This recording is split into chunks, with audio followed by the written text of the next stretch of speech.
this is lecture 18 of the course on principles of economics. In this lecture or module, we are going to talk about the concept of nudges. As I mentioned in the previous module, that choice architecture discussed in the previous module is a precursor to nudges. In the sense, we nudge individuals by using choice architectures. So, what is a nudge? A nudge, as we will use the term, is any aspect of the choice architecture that alters people's behavior in a predictable way without forbidding any options or significantly changing their economic incentives. To count as a mere nudge, the intervention must be easy and cheap to avoid, in the sense that if we do not go for the option that is basically nudged by the choice architecture, then that should not cost us much. We should be able to avoid that option easily. So, something that changes the incentives of econs cannot be a nudge. Something that changes the incentives of Homo sapiens can. Ideally, econs are the rational individuals and they make the best possible decision. So, there is nothing to be changed. Only when as humans we make decisions with lot of biases and errors, then that may need certain interventions and their nudge becomes relevant. We take certain examples of nudge. We begin with this piano stair in Odenplan metro station in Sweden, which was a nudge experiment conducted in 2009. So, what was done is that in the airport next to the escalator, a stair was created or put in, where when you go up or go down, then by each step will basically play a piano chord. So, that would be interesting for many people. People may be encouraged or may feel encouraged to take stairs instead of taking the escalator. So, increased obesity in Sweden prompted the government to come up with this novel idea to induce people to use stairs instead of escalators. The stairs played piano notes and encouraged 66% more people to use the stairs. Another example, Google wants to encourage its employees to eat healthily. Borrowing ideas from behavioral economics, Google is now putting candy in opaque bins rather than clear dispensers. So, if it is in clear dispensers, then one may feel more attracted. If they are put in opaque dispensers, then one may completely ignore it. Placing salad in full view of people entering the cafeteria and dessert much farther down. Encouraging people to use smaller plates by pointing out that people with bigger plates tend to eat more, and color coding foods in accordance with how healthy they are, and more. We take another example of nudge. 3 alternative versions of letters for job interview were sent to unemployed individuals. This experiment was conducted in the UK in 2015. The alternative versions of the letters in brief are mentioned here. 8 new customer assistant jobs are now available at Tesco.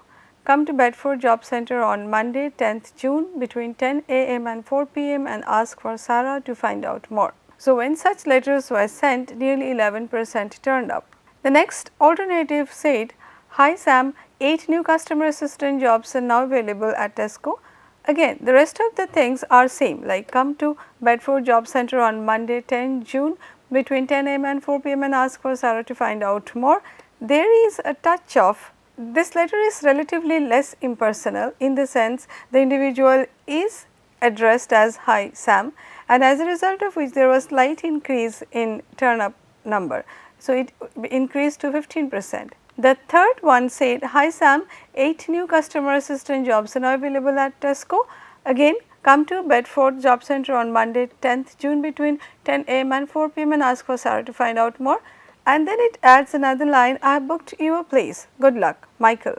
So, this actually becomes somewhat even more personal approach. You are not only called for an interview, but it says that "I have booked you a place," and it also wishes good luck. So, the number of the percentage increases to 27%. Now, this was a case where it was observed that people in UK are not much interested in coming up for job interviews. So, this was tried. Of course, these are examples of framing and choice architecture. They are used to nudge individuals to join in larger numbers for job interviews. Other examples include fitness and similar apps. If you use them, you would see that they would continuously tell you, you are the best, you are doing the very best, continue doing it, you are very good, etc., etc. So, these basically are typical ways to nudge you to continue doing something. Nudges could be for the benefit of nudgers as well. So, generally here we wanted to benefit the individuals who are being nudged. In the previous examples also nudge were used, or nudges were used for the benefit of the nudged. Now, we are claiming that nudges could be for the benefit of nudgers as well. We take an example. In the men's room at Schiphol Airport in Amsterdam, the authorities etched the image of a black housefly into each urinal. This is actually a very celebrated experiment. That was to encourage men aim at a target to reduce spillage, and the staff conducting fly-in urinal trials found that etchings reduced spillage by 80%. Now, this benefited the nudgers, because those who are being nudged, it actually does not matter to them, but if they are nudged and if the nudge works, then there will be less spillage and there will be less job to clean the mess, and basically this was designed to benefit the nudgers. Next, we talk about the concept of priming. Priming refers to the somewhat mysterious working of the automatic system of the brain. Sometimes the merest hint of an idea or concept will trigger an association that can stimulate action. In surveys, people are often asked whether they are likely to engage in certain behavior, like to vote, to lose weight, to purchase certain products. But social scientists have discovered an odd fact that when they measure people's intentions, they actually end up affecting people's conduct. So, if they are asked that, would you like to purchase some durable commodities in the coming 3 months? It has been observed that the number of purchases actually increased. There are certain substantially. So, those who say that yes, I am planning to purchase, it is probably the case that they would also stick to their commitment, or at least some percentage stick to their commitment, because of which there would be an increase in the purchase actually. Now, this is called the mere measurement effect. Since people are asked what they intend to do, they become more likely to act in accordance with their answers. Priming is found to be effective in influencing forms of behavior by offering simple and apparently irrelevant cues. For example, objects characteristics of business environments such as briefcases and boardroom tables make people more competitive, less cooperative and less generous. So, priming is one way through which people can be nudged. Now, we talk about the properties of nudges. It is based on the idea of libertarian paternalism. This is highlighted because we are going to briefly discuss this concept of libertarian paternalism. Second, it aims to help people make better decisions themselves rather than making decisions for them. So, again it is not an imposition of decisions. The decisions are presented in front of individuals. It is just that choice architecture or choice architect needs to ensure that most people would be picking up the choice that the choice architect wants them to pick up, but it is for their benefit, that is the benefits of the ones who are nudged. It imposes little to no cost on those who are exposed to it. So, it has no detrimental impact on individuals, those who are nudged. It has little to no effect on the choices of those who are already rational and well informed, because rational and well informed people do not need to be judged, as I have already mentioned. The effect on the choices of those who are not already rational and well informed is potentially beneficial for them by their own lights. So, it is always or most often for the benefit of individuals. That is how initially, or at least those who talked about nudge extensively, they conceptualized nudge to be something like this. So, as I said that I will be talking about libertarian paternalism. What does it mean actually? So, it is a combination of two words, libertarian paternalism. So, libertarian implies that it provides the liberty to choose. It does not impose on the individuals that you have to choose this. At the same time, there is a paternalistic aspect in it. So, the libertarian aspect of our strategies lies in the straightforward insistence that in general people should be free to do what they like. We are not going to impose anything, and to opt out of undesirable arrangements if they want to do so. So, if they want, they can also opt out. They may not choose the option that the choice architect actually wants them to take. The paternalistic aspect lies in the claim that it is legitimate for choice architects to try to influence people's behavior in order to make their lives longer, healthier and better. So, it is for the benefits of individuals, and that is why this is the paternalistic aspect. We are always thinking about your benefit, and that is why you are nudged, no other reason is there. That is what it tries to say. Now, when do we need a nudge? People may need nudges in one of the 5 possible scenarios listed below. First, fraught choices, second, degree of difficulty, third, frequency, fourth, feedback, and fifth, when preferences are uncertain or uninformed. So, we are now going to talk about each one of them very briefly. First of all, fraught choices, that is self-control challenges. We have seen that predictable problems arise when people must make decisions that test their capacity for self-control. Self-control issues are most likely to arise when choices and their consequences are separated in time.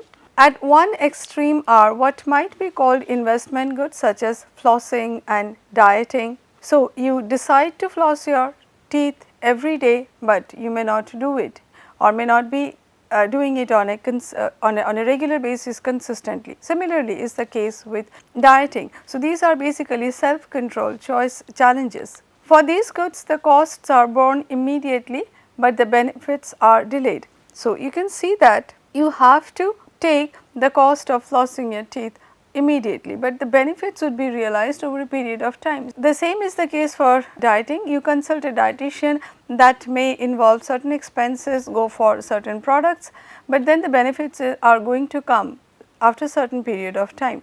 So, that is why the cost and the benefits are separated in time. For investment goods, most people err on the side of doing too little.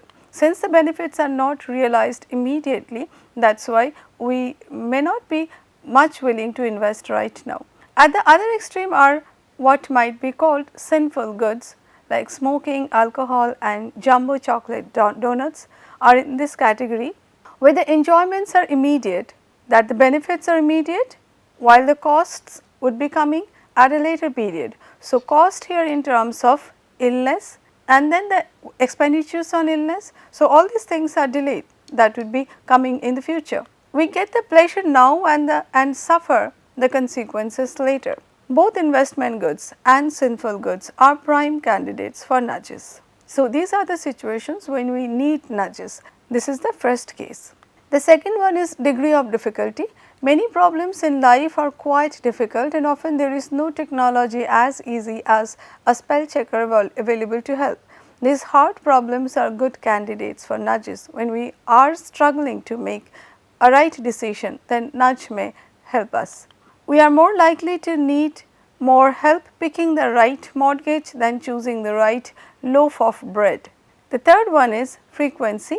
Even hard problems become easier with practice. So, if we keep on doing something on a regular basis, then possibly we would be better at it, even if it is a difficult task.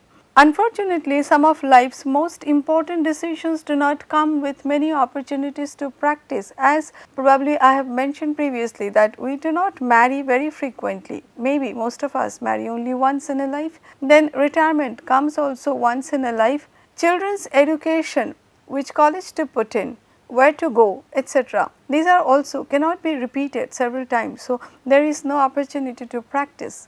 Generally, the higher the stakes, the less often we are able to practice. Most of us buy houses and cars not more than once or twice a decade, but we are really practiced at grocery shopping. So, these are frequency actually help us at times taking the right decisions. If there is no chance of frequently doing one thing, then nudges may help us. The fourth situation is feedback. Even practice does not make perfect if people lack good opportunities for learning. I am practicing something on a regular basis, but I am making also mistakes on a regular basis and nobody is there to tell me. So, I am not learning where I am actually making some mistakes. Many of life's choices are like practicing without being able to see where the balls end up. Someone can eat a high fat diet for years without having any warning signs until the heart attack. When feedback does not work, we may benefit from a nudge. And number 5, when preferences are uncertain or uninformed. Smart tourists often rely on others, waiters for example, for help. It is particularly hard for people to make good decisions when they have trouble translating the choices they face into experiences they will have. When people have a hard time predicting how their choices will end up affecting their lives, they have less to gain by numerous options and perhaps even by choosing for themselves. For example, I want to take a vacation at some place about which I have not much experience. I may find out a lot from the internet, but then I personally have not experienced much. Could be possible that the language is different, the culture is very different. So, being at that place, we may prefer taking help from others. So, this is where there is lot of uncertainty, and maybe in such situations nudges help us. Now, we talk about how successful and appropriate nudges are. First of all, nudges are conditioned by heterogeneity and duration. Rehani noted that nudge interventions may vary across context. What may work well in one situation or with a group of people may not work well in other situations or with a different group of people. So, things may be very different across culture, across community, across countries, places. So, heterogeneity, the moment there is heterogeneity, we cannot be very certain that one nudge that worked in one country at one place is also going to work in some other country, some other place. Also, with time, the impact of nudge decreases. You take any example, take the example of that piano stairs. So, people would be initially very excited, they would try it. After a while, when they would be somewhat habituated with it, then possibly they will stop talking it. When it is in the news, then people would be more excited. When this is a regular feature, then that excitement is already gone. Frequent flyers are already familiar with that stair, so they will not take it anymore. It was also observed that gradually people, those who are even interested, they would take the escalator to go up, and while going down they will take the stairs in order to enjoy the music, the piano stairs. So, as a result of which the impact of nudge is gradually fading away. UK House of Lords Science and Technology Select Committee 2011 report Behavior Change expressed concerns about ethical issues. So, this is the second dimension which talks about success or appropriateness of nudges. They say that because nudges involve altering behavior through mechanisms with which people are not obviously aware, it is something unethical. So, we are trying to modify people's behavior, manipulate people's behavior, but they are not aware of it. Even if we are claiming that this is for their betterment, but still they should have, or they have the right to know about it. As a result of which this might be considered as unethical. Along a similar line, there are two more criticism that I am going to talk about. One is preference purification. Sugden argued that nudge theory tries to purify contaminated revealed preferences. Basically, as neoclassical model talks about revealed preferences, our choices are revealed, our preferences are revealed through choices. Now, generally human beings are coming up with choices which might not be the best for them. So, that is why the term purify he has insisted upon. Your choices are biased, it is not the best possible one. So, nudge is brought in order to purify your contaminated revealed preference, and it is then the satisfaction of these purified preferences that nudge theory aims to maximize. Alternatively, he claims that nudges are to nudge humans towards icons. So, basically we are generally humans. Behavioral economics is all about studying how the behavior of humans deviate from the hypothetical concept of icons as conceptualized by neoclassicals. But then the allegation is that through nudge theory we are actually pushing the humans towards behaving like econs. You are supposed to do this. This is the best possible for you. So, you go for this. You are not allowing us to remain humans anymore.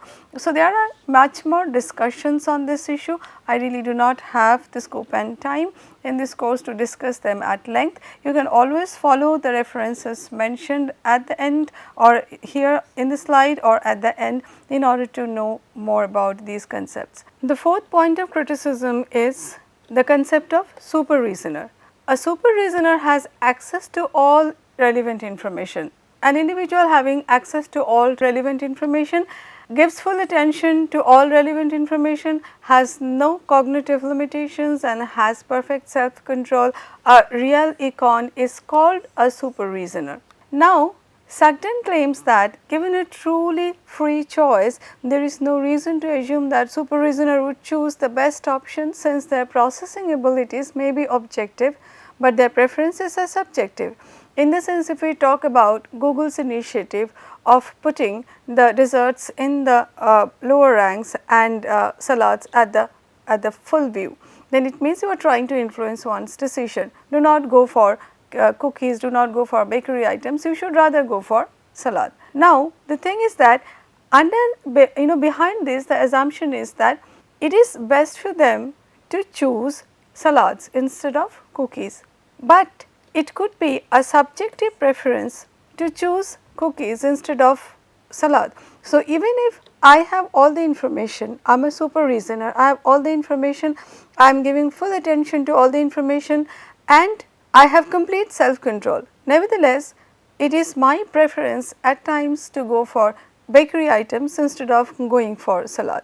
So, here even if I have objective ability to process things perfectly, still my subjective preference could be to choose something else which might not be at that point of time the best possible one for me. So, if super reasoner is successfully nudged, then they would be worse off as judged by themselves. I wanted to have dessert, but then I am forced indirectly or subtly by the choice architect to go for salad.